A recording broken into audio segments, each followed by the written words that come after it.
नमस्कार, स्वागत है आपका। मैं हूं आपके साथ सुमित गुप्ता। आप देख रहे हैं 30 मिनट में राजस्थान। बुलेटिन की शुरुआत में बात एसीबी की कार्रवाई की। प्रदेश में घूसखोरों के खिलाफ एसीबी एक्शन में है। एसीबी की कार्रवाई लगातार जारी है।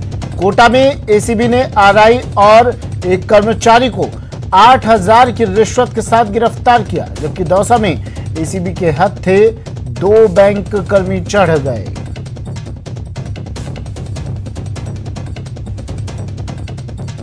सबसे पहले बात कोटा की। कोटा में एसीबी की बड़ी कार्रवाई। तहसील में ये कार्रवाई की गई। तहसील कार्यालय में ये कार्रवाई की गई। रिश्वत लेते हुए तहसील के आरआई को एसीबी ने ट्रैप किया। 8,000 की रिश्वत लेते हुए आरआई ट्रैप। जिनका नाम हम गोपनीय रख रहे हैं, उन्होंने हमें सूचना दी थी कि रायपुरा में उनकी जमीन है। जिस जमीन का उनका इंतकाल खुल गया उनकी मां के नाम पर, लेकिन उस इंतकाल को निरस्त करके उस पर विवादित भूमि है वो, तो उनके जो विपक्षी पार्टी है उसके नाम इंतकाल खुलने की धमकी देकर लगातार जो आरआई योगेंद्र सिंह है ये इनको फ़ोन कर रहे थे और इनको आकर मिलने को कहा। मिलने पर जो 4th क्लास है बाबूलाल, उसके मार्फत इन्होंने पैसे की डिमांड करी। उसका हमने सत्यापन किया। सत्यापन के पश्चात जब ये सही पाया गया तो आज ट्रैप कार्यक्रम का आयोजन किया गया और ट्रैप के दौरान आज उनको रंगे हाथ 8,000 रुपये लेते हुए ट्रैप किया। दोनों को निरुद्ध किया जा चुका है। और कोटा से सहयोगी ओम प्रकाश हमारे साथ फोन लाइन पर जुड़ गए हैं। ओम प्रकाश, किस तरह से कार्रवाई की एसीबी ने? बड़ी कार्रवाई कोटा में एसीबी की। एसीबी की ये बड़ी कार्रवाई कहा जा सकता है और फिलहाल ये कोटा के तहसील कार्यालय में कार्रवाई जारी है। लेटेस्ट कार्रवाई अभी हुई है और आरआई योगेंद्र सिंह चौहान जो सरस्वती कॉलोनी 12 का निवासी है और कानून को है, उनको और एक बाबूलाल जागा जो सहायक कर्मचारी है, चतुर्थ श्रेणी कर्मचारी, उनको 8,000 रुपए की रिश्वत लेते गिरफ्तार किया। सुमित, सबसे बड़ी बात यह है इसमें कि ये रिश्वत इस बात की ली जा रही थी कि धमकी देकर जो इंतकाल खुल चुका था जमीन का, उसको वापस निरस्त कर दूसरे को नाम खुलवाने की धमकी देकर ये कानून को और ये सहायक कर्मचारी दोनों रिश्वत ले रहे थे। कानून को का साफ तौर पे फोन पे कहना था कि तुमने बिना खर्चे किए ये तुम्हारा इंतकाल खुल गया और तुम्हारा काम हो गया, जबकि तुम्हें खर्चा करना चाहिए, कुछ पैसा देना चाहिए, और यदि तुमने ऐसा अब नहीं किया तो वापस जो तुम्हारा इंतकाल खुल चुका है उसको निरस्त कर दिया जाएगा और ये दूसरों के नाम खोल दिया जाएगा। तो एसीबी परिवादी जो किशोरपुरा निवासी 30 वर्षीय है, उसने एसीबी को शिकायत की और एसीबी ने पुष्टि करते हुए आज जब सत्यापन करने के बाद आज कार्रवाई करते हुए दोनों को 8,000 रुपए की रिश्वत लेते तहसील कार्यालय में ही गिरफ्तार कर लिया। फिलहाल एसीबी की कार्रवाई जारी है और दोनों आरोपियों के घरों पर भी सर्च अभियान जारी है और कुछ इसमें निकल के आएगा, ये एसीबी संभावना जता रही है।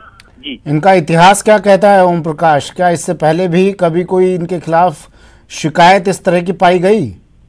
फिलहाल इस मामले में एसीबी ने इस तरह की कोई पुष्टि नहीं की है, लेकिन ये जो बाबूलाल जागा है जो कर्मचारी, ये कर्मचारी संघ का जिला अध्यक्ष बताया जा रहा है और अक्सर अखबारों और मीडिया की सुर्खियों में रहता है, कर्मचारियों के हितों की बात करने की बात कहता रहता है, ऐसी जानकारी में आया। लेकिन खुद आज एसीबी के चंगुल में फंस गया है।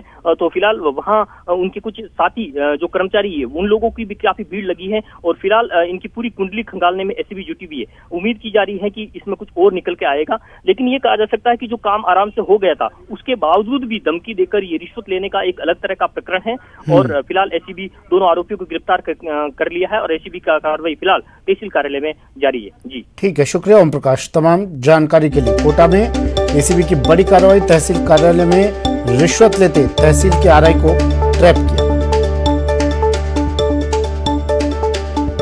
और एसीबी की एक और बड़ी कार्रवाई दौसा में। दौसा में एसीबी ने कार्रवाई की। रिश्वत लेते 2 लोगों को किया गिरफ्तार। 5,000 की रिश्वत लेते ट्रैप। मानपुर यूको बैंक के मैनेजर को ट्रैप किया है एसीबी ने। रामचंद्र मीणा को किया गिरफ्तार। हेड कैशियर दीपक कुमार भी गिरफ्तार। 5,000 की रिश्वत लेते रंगे हाथों पकड़ा।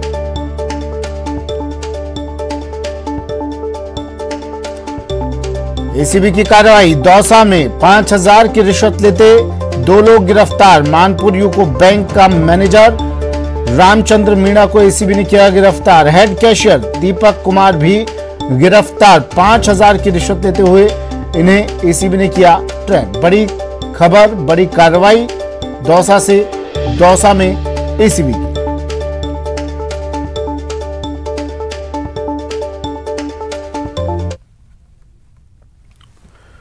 और दौसा पुजारी मौत मामले पर अपडेट आपको दे देते हैं। बीजेपी का प्रतिनिधिमंडल अब महवा आएगा। सतीश पूनिया के निर्देश पर यह प्रतिनिधिमंडल महवा पहुंचेगा। किरोड़ी मीणा यहां इन ग्रामीणों के साथ 4 दिनों से धरना दे रहे हैं, मौजूद है इनके साथ। और अब बीजेपी का प्रतिनिधिमंडल भी यहां पर पहुंचेगा। महुआ थाने के बाहर शव रखकर ये लोग प्रदर्शन कर रहे हैं।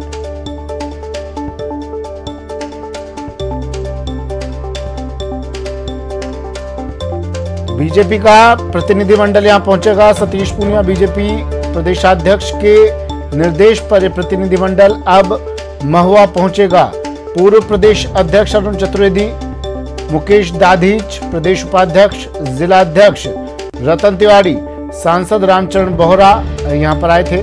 ब्रज किशोर उपाध्याय जयपुर से रवाना हो चुके हैं और अब महुआ पहुंचेंगे वो जहां पर ये प्रदर्शन चल रहा है। पुजारी मौत मामले पर बड़ा अपडेट।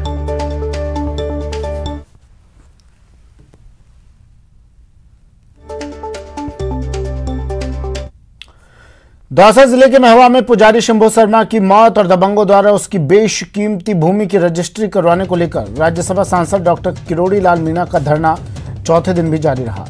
कल जिला कलेक्टर पीयूष सामरिया और पुलिस अधीक्षक अनिल बेनीवाल से वार्ता विफल होने के बाद किरोड़ी ने धरने की रणनीति बदली है। उन्होंने बताया कि उनकी मांग नहीं माने जाने तक अलग अलग ग्राम पंचायत की महिलाएं प्रतिदिन धरना देंगी।